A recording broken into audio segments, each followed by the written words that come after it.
يا أيها الذين آمنوا صلوا عليه وسلموا تسليما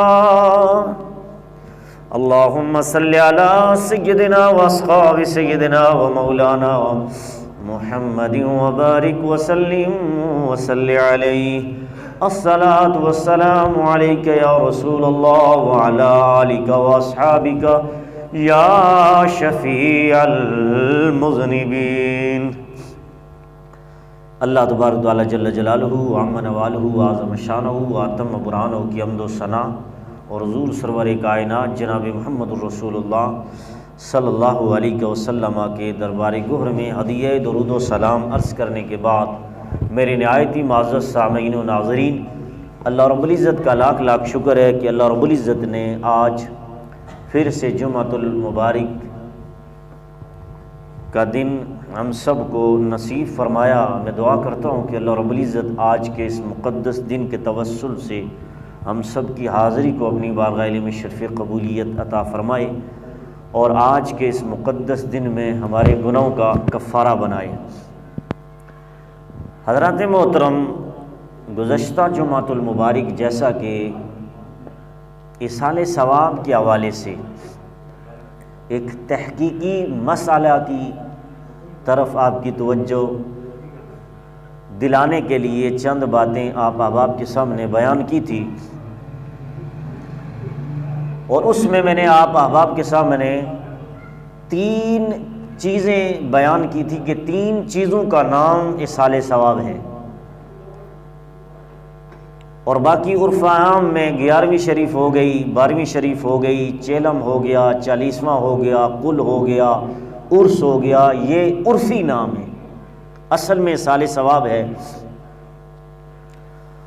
تو اس پر میں نے چند شکل میں وہ چیزیں بیان کی تھی کہ وہ 3 چیزوں کا نام ایصال ثواب ہے۔ آج ہم 3 چیزیں وہ قرآن سے ثابت کریں گے کہ صدقہ کرنا قرآن سے ثابت ہے، اور تلاوت کرنا یہ بھی قرآن سے ثابت ہے، اور دعائے خیر کرنا یہ بھی قرآن سے ثابت ہے۔ تو اس پر سب سے پہلے ہم آج گفتگو کریں گے صدقہ اور قرآن، یعنی کہ صدقے کے بارے میں قرآن کے کیا احکامات ہیں، اللہ رب العزت صدقے کے بارے میں کیا حکم ارشاد فرماتا ہے، اس کے فرامین اور اس کے فیوز و برکات قرآن کیا بیان کرتا ہے۔ تو اس لیے اللہ رب العزت نے قرآن مجید کے اندر صدقے کو کس تفصیل سے بیان کیا ہے، چند آیات کریمہ آپ احباب کے سامنے پڑھنے کا شرف حاصل کروں گا۔ تقریباً 8 آیات غالباً پڑھی جائیں گی صدقے کے فضائل کے حوالے سے، کہ اللہ رب العزت نے صدقے کے حوالے سے قرآن میں کیا احکام بیان فرمائے۔ تو سب سے پہلی آیت میں سورہ بقرہ کے اندر سے پیش کرنے لگا ہوں۔ اللہ رب العزت نے سورہ بقرہ کی آیت نمبر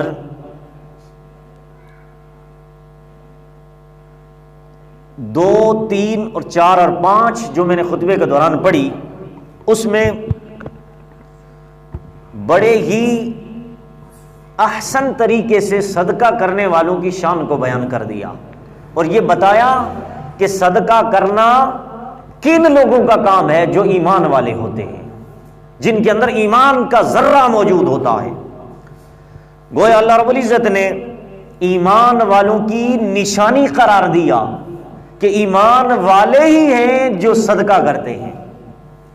تو اللہ رب العزت نے قرآن میں فرمایا ھدی للمتقین، ہدایت ہے ڈر والوں کو جو بن دیکھے ایمان لائے، الذین یؤمنون بالغیب، ہدایت ہے ان ڈر والوں کے لیے جو متقی ہیں، جو بغیر دیکھے، نہ تو انہوں نے اللہ کو دیکھا اور آج کی تاریخ میں نہ رسول اللہ کو دیکھا، وہ ایمان بالغیب لے کر آئے، وہ یقیمون الصلاۃ، وہ نماز قائم کرتے ہیں۔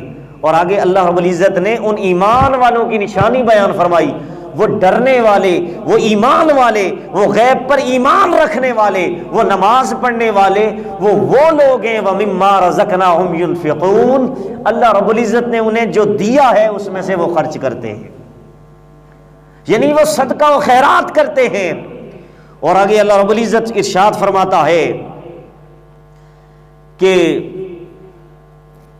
وَالَّذِينَ يُؤْمِنُونَ بِمَا أُنزِلَ إِلَيْكَ وَمَا أُنزِلَ مِن قَبْلِكَ وَبِالْآخِرَةِ هُمْ يُوقِنُونَ، اللہ رب العزت ارشاد فرماتا ہے وہ کہ ایمان لائیں اس پر جو اے محبوب آپ کی طرف اترا اور جو آپ سے پہلے اترا، اور آخرت پر یقین رکھیں، آخرت پر یقین رکھیں۔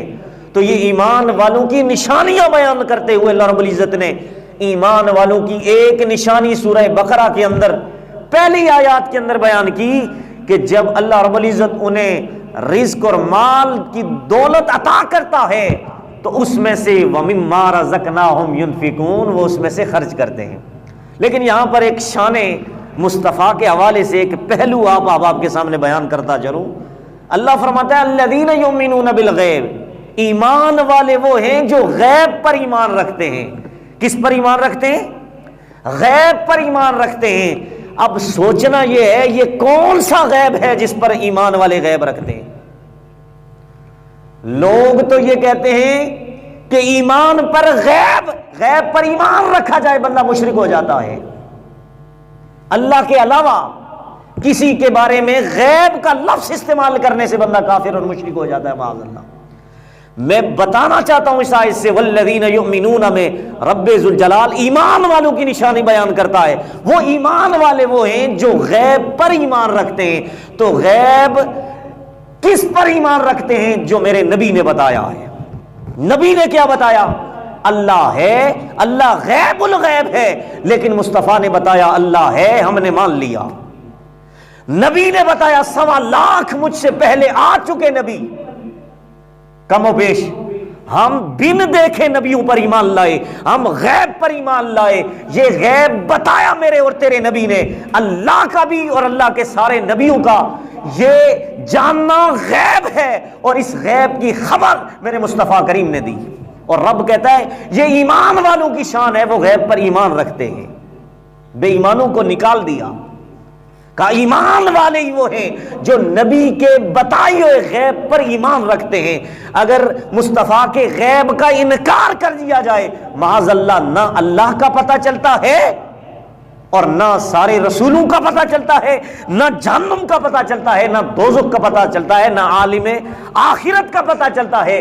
آخرت بھی لگے گی غیب ہے، جنت بھی غیب ہے، دوزخ بھی غیب ہے، سارے نبی غیب ہیں، اور سارے نبیوں کا خدا احکم الحاکمین وہ ایسا ہے وہ تو فرشتوں کو بھی نہیں نظر آتا، وہ تو فرشتوں کو بھی نظر نہ آئے، جو فرشتوں کو نظر نہ آئے اسے غیب الغیب کہتے ہیں۔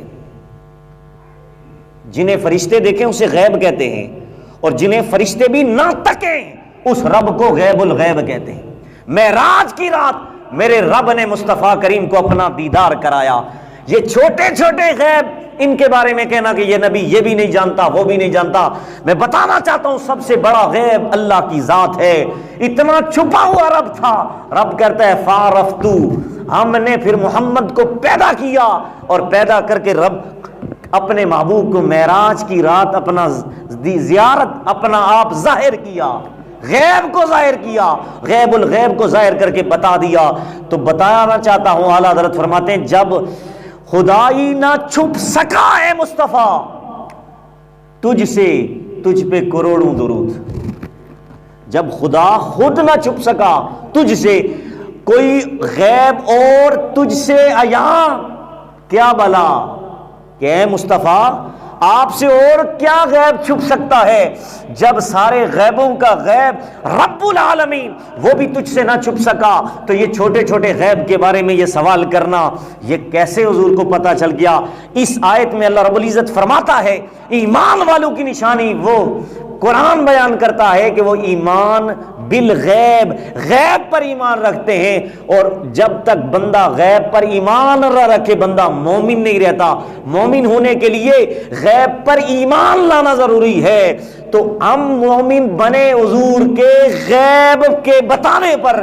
جب ہم نے نبی کے بارے میں یہ سوچا کہ ہمیں نبی نے جو بتایا، جو غیب کی ذوات ہیں، اللہ ہے، سارے نبی ہیں، 1.25 لاکھ انبیاء، فرشتے بھی غیب ہیں، اور جنت دوزخ غیب ہیں، اور عذاب قبر، ثواب قبر، یہ سارا جتنے بھی معاملات ہیں یہ سارے غیب ہیں. یہ بتائے کس نے ہیں؟ میرے اور تیرے نبی نے بتائے ہیں، میرے اور تیرے نبی نے بتائے ہیں. تو اللہ رب العزت نے یہاں پر ان سارے ایمان والوں کی ایک نشانی یہ بتائی، یہ غیب پر ایمان بھی رکھتے ہیں، اور ساتھ انہیں رب ذوالجلال جو عطا کرتا ہے وَمِمَّا رَزَقْنَاهُمْ يُنْفِقُونَ، انہیں جو رب دولت عطا دیتا ہے، رزق دیتا ہے، اس میں سے وہ خرچ کرتے ہیں، لنگر کا اہتمام کرتے ہیں، صدقے کا اہتمام کرتے ہیں. تو یہاں پر اللہ رب العزت نے قرآن مجید کی اس آیت میں جو میں نے اسپیکٹ بتائے تھے اصال ثواب کے، 3 جزیات کا نام، 3 اسپیکٹ کا نام اصال ثواب ہے. اس میں سے ایک اسپیکٹ قرآن نے بیان کیا کہ ایمان والوں کی یہ نشانی ہے، وہ صدقہ و خیرات کرتے ہیں. کیا کرتے ہیں؟ صدقہ و خیرات کرتے ہیں. آئیے صدقہ اور قرآن، یہ آیت نمبر 2. اب ہم آج صدقے کے حوالے سے بات کریں گے. کیونکہ میں نے بتایا صدقہ، دعائے خیر اور تلاوت قرآن، یہ 3 چیزوں کا نام اصال ثواب ہے. اور اصال ثواب کے اندر کے جو عرفی نام ہے، عرس ہو گیا، 11ویں ہو گئی، چیلم ہو گیا، یہ سارے معاملات جو ہیں یہ اصال ثواب کے عرفی نام ہے جو ہم نے اپنی پہچان کے لیے بنائے ہوئے ہیں. اگر ہر چیز کا نام ہم اصال ثواب ہی رکھ دیں، وہی اصل نام رکھ دیں، تو پھر ہمیں کیسا پتا چلے کہ یہ 11ویں ہے، یہ کل ہے، یہ تیجا ہے، یہ 7واں ہے. اس لیے ہم نے اپنے عرف کے لیے، اپنی آسانی کے لیے، یہ اس میں کوئی قید نہیں، اصل میں یہ اصال ثواب ہے، اپنی آسانی کے لیے یہ ہم نے نام لگا دیے.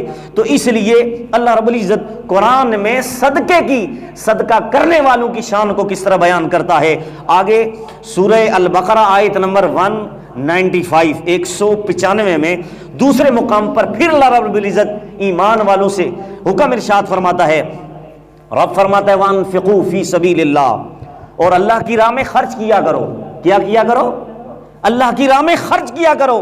وَلَا تُلْقُوا بِأَيْدِيكُمْ إِلَى التَّهْلُكَةِ، اور اپنے ہی ہاتھوں میں سے ہلاکت میں نہ پڑو، اپنے ہی ہاتھوں سے ہلاک نہ ہو.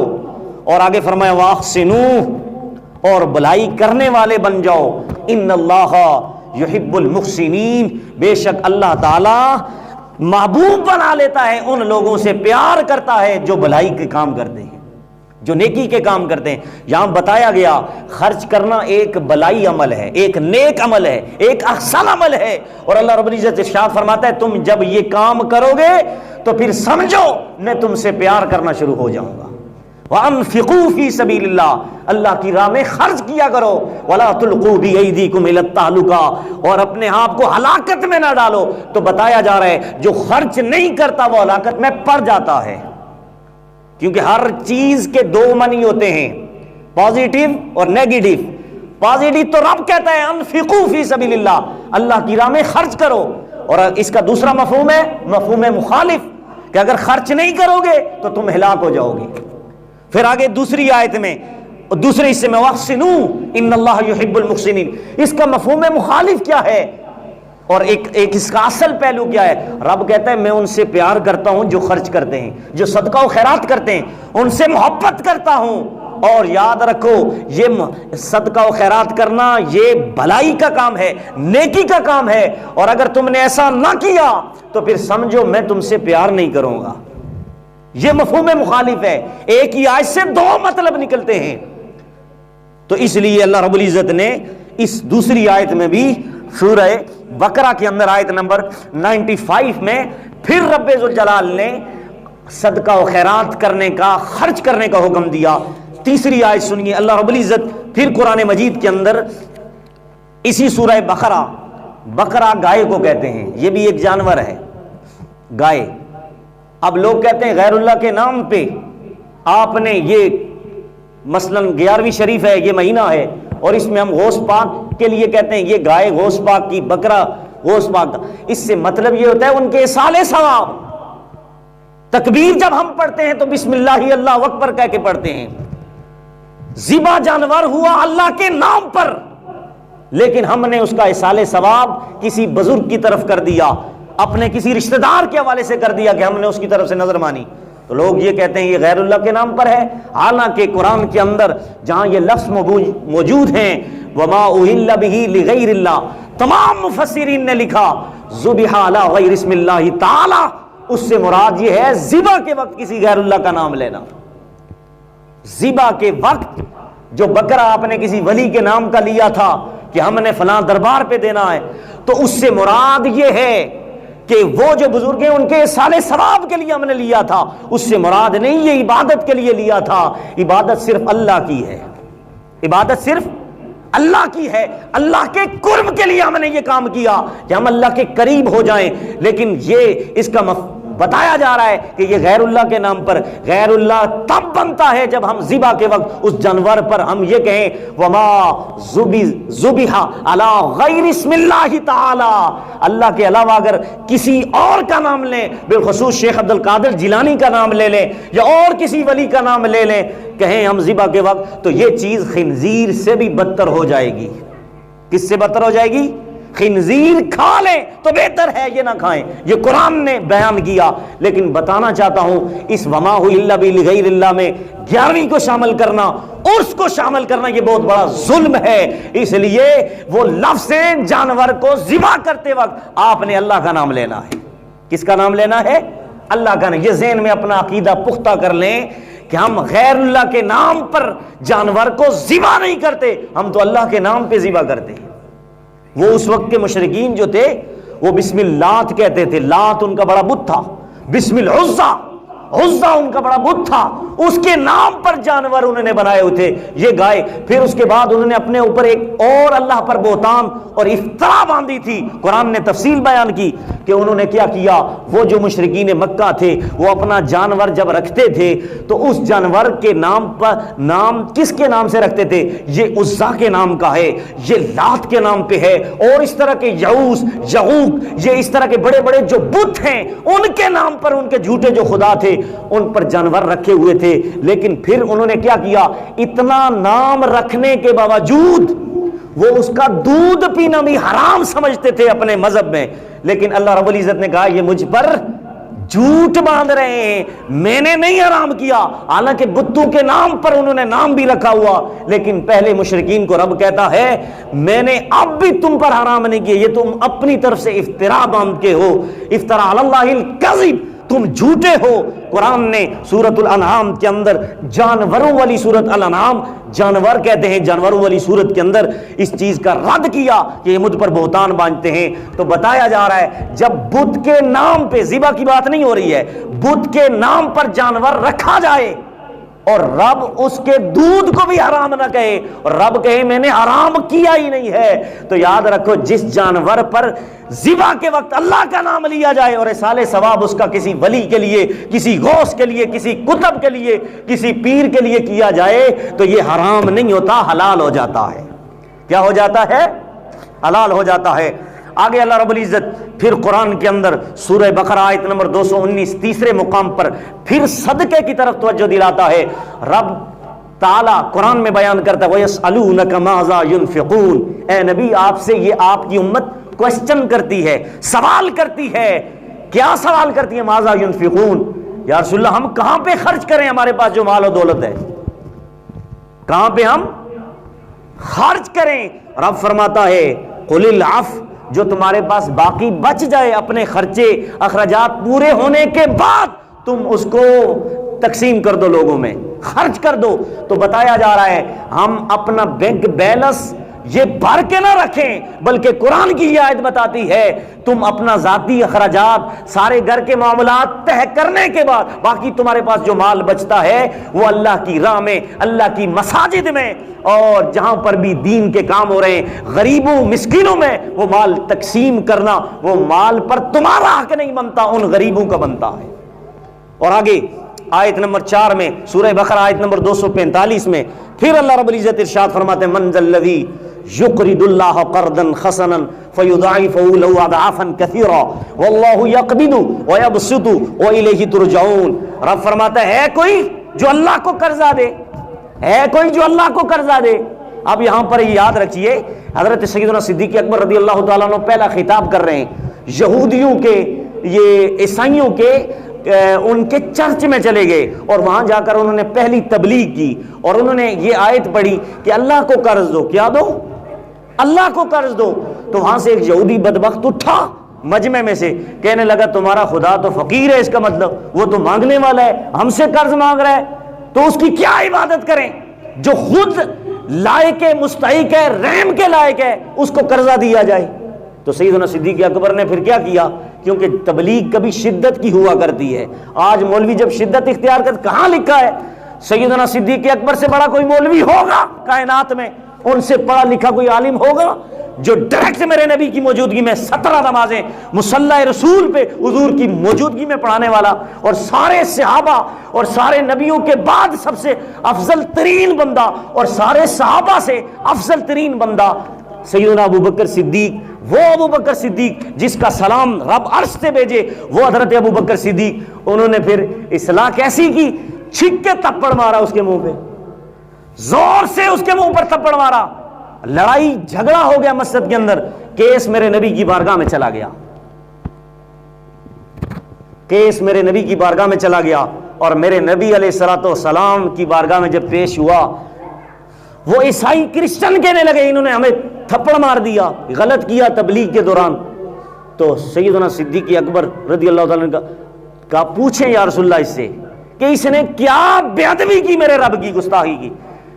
انہوں نے تو ہمارے رب کے بارے میں کہا وہ فقیر ہے، وہ تو مانگنے والا ہے، قرضہ مانگتا ہے ہم سے. تو اس بے ادبی کی وجہ سے میں نے اس کے تھپڑ لگایا، ذرا ہوش اس کا ٹھکانے آ جائے. تو اس وقت اللہ رب العزت نے قرآن کی آیت اتار کے سیدنا صدیق اکبر کی شان کو بیان کر دیا. وہ کرسچن کہنے لگا ایسا میں نے کوئی بے ادبی وغیرہ نہیں کی، انہوں نے ویسے ہی تھپڑ مار دیا. ابھی باتیں ہو رہی تھی کہ جبریل آیت لے کر اتر آیا اور جبریل کہنے لگا کہ اللہ قرآن میں کہتا ہے کہ صدیق سچ کہہ رہا ہے کہ اس نے کہا کہ اللہ فقیر ہے. یہ صدیق سچ کہہ رہا ہے کہ اس یہودی نے جو کہا ہے، اس نے بے ادبی کی ہے کہ اللہ فقیر ہے تمہارا، وہ ہم سے قرضہ مانگتا ہے. حضرات محترم، یہ اللہ جو مانگ رہا ہے یہ بھی ہمارا اپنا فائدہ ہے.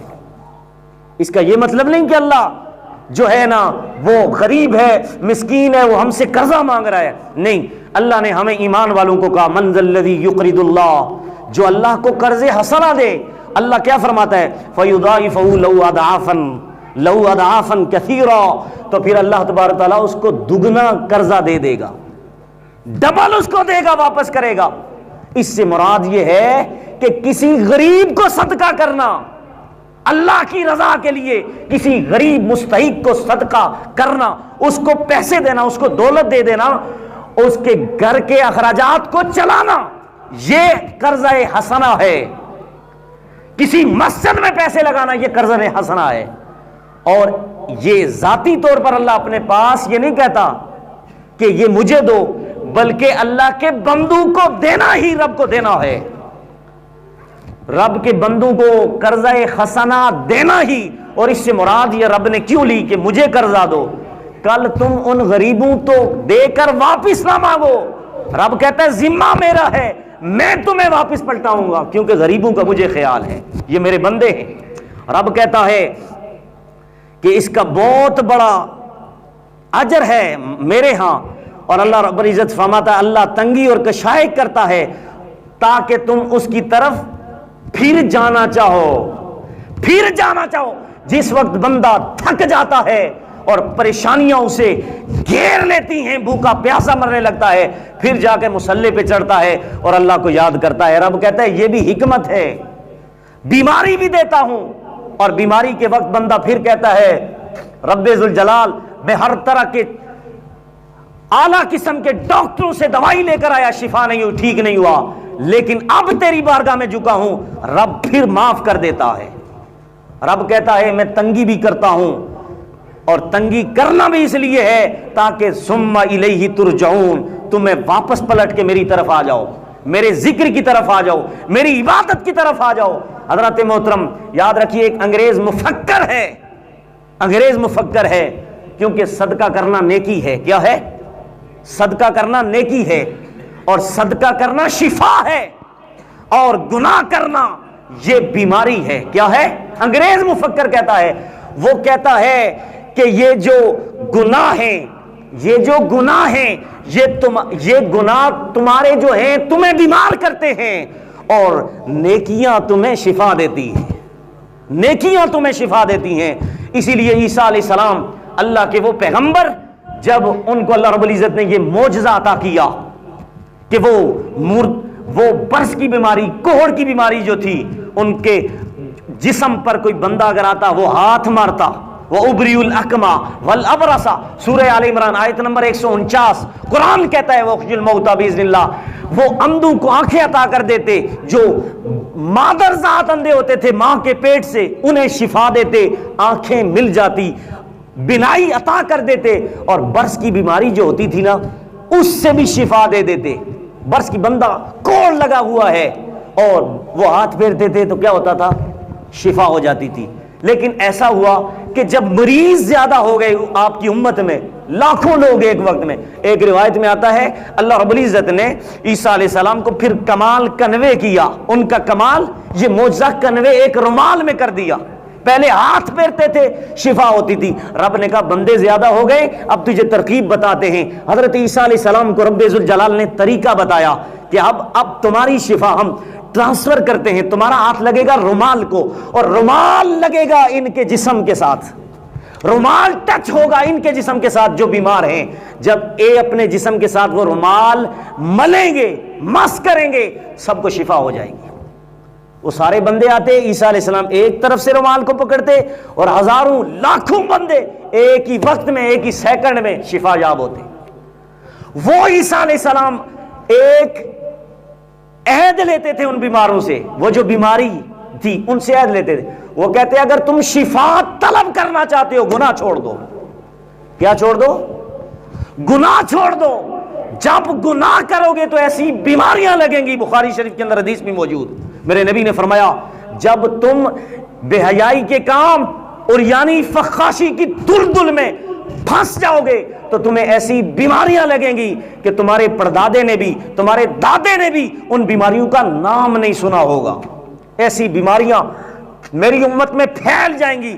تو اس لیے میں بتاتا چلوں، رب بتاتا ہے جب گناہ کرو گے گناہ سے بیماریاں لگیں گی، اور روحانی بیماریاں بھی لگیں گی، جسمانی بیماریاں بھی لگیں گی۔ آیت نمبر 5 قرآن پھر صدقے کی طرف ارشاد فرماتا ہے، یا ایھا الذین، سورہ بقرہ آیت نمبر پھر 254 میں پھر اللہ رب العزت ارشاد فرماتا ہے، یا ایھا الذین آمنو، اے ایمان والو۔ کیا؟ اے ایمان والو۔ یا اللہ یہ کس کو کہہ رہا ہے؟ کہا نبی کے غلاموں کو، باقی کسی امت کو یا اہل الکتاب کہہ کے پکارا، اے کتابیو، کسی کو کہا یا اہل الفقراء، اے فقیروں مانگنے والوں، یا اہل المساکین، اے مسکینوں۔ باقی امت کو رب قرآن میں کہتا ہے اے مسکینوں، اے فقیروں۔ مسکین اور فقیر ایک لفظ عیب کی تشبیہ دیتا ہے، کسی کو کوئی بندہ کہہ دے اے او فقیروں مانگنے والے، او مسکین، تو یہ اپنے جسم کے ساتھ وہ رومال ملیں گے، مس کریں گے، سب کو شفا ہو جائے گی۔ وہ سارے بندے آتے، عیسیٰ علیہ السلام ایک طرف سے رومال کو پکڑتے، اور ہزاروں لاکھوں بندے ایک ہی وقت میں، ایک ہی سیکنڈ میں شفا یاب ہوتے۔ وہ عیسیٰ علیہ السلام ایک عہد لیتے تھے ان بیماروں سے، وہ جو بیماری تھی ان سے عہد لیتے تھے، وہ کہتے اگر تم شفا طلب کرنا چاہتے ہو گناہ چھوڑ دو۔ کیا چھوڑ دو؟ گناہ چھوڑ دو۔ جب گناہ کرو گے تو ایسی بیماریاں لگیں گی، بخاری شریف کے اندر حدیث بھی موجود، میرے نبی نے فرمایا جب تم بے حیائی کے کام اور یعنی فخاشی کی دلدل میں پھنس جاؤ گے تو تمہیں ایسی بیماریاں لگیں گی کہ تمہارے پردادے نے بھی، تمہارے دادے نے بھی ان بیماریوں کا نام نہیں سنا ہوگا۔ ایسی بیماریاں میری امت میں پھیل جائیں گی۔ تو اس لیے میں بتاتا چلوں، رب بتاتا ہے جب گناہ کرو گے گناہ سے بیماریاں لگیں گی، اور روحانی بیماریاں بھی لگیں گی، جسمانی بیماریاں بھی لگیں گی۔ آیت نمبر 5 قرآن پھر صدقے کی طرف ارشاد فرماتا ہے، یا ایھا الذین، سورہ بقرہ آیت نمبر پھر 254 میں پھر اللہ رب العزت ارشاد فرماتا ہے، یا ایھا الذین آمنو، اے ایمان والو۔ کیا؟ اے ایمان والو۔ یا اللہ یہ کس کو کہہ رہا ہے؟ کہا نبی کے غلاموں کو، باقی کسی امت کو یا اہل الکتاب کہہ کے پکارا، اے کتابیو، کسی کو کہا یا اہل الفقراء، اے فقیروں مانگنے والوں، یا اہل المساکین، اے مسکینوں، باقی امت کو رب قرآن میں کہتا ہے اے مسکینوں، اے فقیروں۔ مسکین اور فقیر ایک لفظ عیب کی تشبیہ دیتا ہے، کسی کو کوئی بندہ کہہ دے اے او فقیروں مانگنے والے، او مسکین، تو یہ عیب کی طرف توجہ دلاتا ہے۔ لیکن بتاتا چلوں، پورا قرآن اٹھائیں، 89 مرتبہ اللہ رب العزت نے مجھے اور تجھے امت محمدیہ کو رب نے ایک بار بھی یا اہل الفقراء، اے فقیروں، یا اہل المساکین کہہ کے نہیں پکارا۔ جب بھی میرے رب نے پکارا ہے کہا یا ایھا الذین آمنو، اے ایمان والو۔ یا اللہ تو کیوں انہیں نہیں کہتا یا اہل الکتاب، اے کتابیو، یا اہل المساکین، اے مسکینو، یا اہل الفقراء، اے فقیرو؟ رب کہتا ہے جس امت کو مصطفیٰ عطا کر دیے جائیں وہ امت کبھی غریب نہیں رہتی، وہ امت کبھی مسکین نہیں رہتی، تو اس لیے میں انہیں مسکین نہیں کہوں گا، ان کی نسبت میرے مصطفیٰ سے ہو گئی۔ اور بخاری کی حدیث، میرے نبی نے فرمایا، میرے رب نے فرمایا کہ ہم نے مصطفیٰ تمہیں عطا کر کے تمہیں غنی کر دیا ہے، مصطفیٰ تمہیں عطا کر کے غنی کر دیا۔ تو مصطفیٰ جیسی دولت جس امت کو ملی ہو وہ امت کبھی اپنے آپ کو فقیر کہلوانے کے لائق نہیں ہے، مسکین کہلانے کے لائق نہیں ہے، وہ امت قیامت تک امیر اور غنی بنا دی گئی ہے۔ اللہ رب العزت نے یہاں فرمایا یا ایھا الذین آمنو، اے ایمان والو، انفقوا، خرچ کرو، مما رزقناکم، جو رب نے تمہیں دیا، من قبل ان یاتی یوم لا فیہ ولا خلۃ ولا شفاعہ، اور یاد رکھو ایمان والو جو تمہیں رب نے دیا اس میں سے خرچ کرو، اس سے قبل کہ تمہاری موت آ جائے۔ کیا آ جائے؟ موت آ جائے، اور پھر اس دن نہ خرید ہو نہ فریخت ہو۔ اور اللہ رب العزت فرماتا ہے کافروں کے ساتھ میں کبھی دوستی نہیں کرتا، نہ شفاعت کروں گا کافروں کی، نہ دوستی کروں گا۔ یہاں بتایا جا رہا ہے کہ پہلے مرنے سے پہلے تم صدقہ و خیرات کرو، اللہ کی راہ میں خرچ کرو اپنی دولت۔ تو بتایا جا رہا ہے ہماری اس مسجد میں، آپ دیکھیں، یقین کریں، گزشتہ جمعۃ المبارک حاجی صاحب کہہ رہے تھے کہ آپ جو قاری صاحب ہیں آپ کی تنخواہیں نہیں پوری ہو رہی۔ ہم نے ارد گرد دیکھا اور مساجد بھی ہیں، وہاں پر ایک مہینے کے اندر 85 لاکھ لوگوں نے پورا کر لیا اسی محلے سے۔ لیکن کیا وجہ ہے؟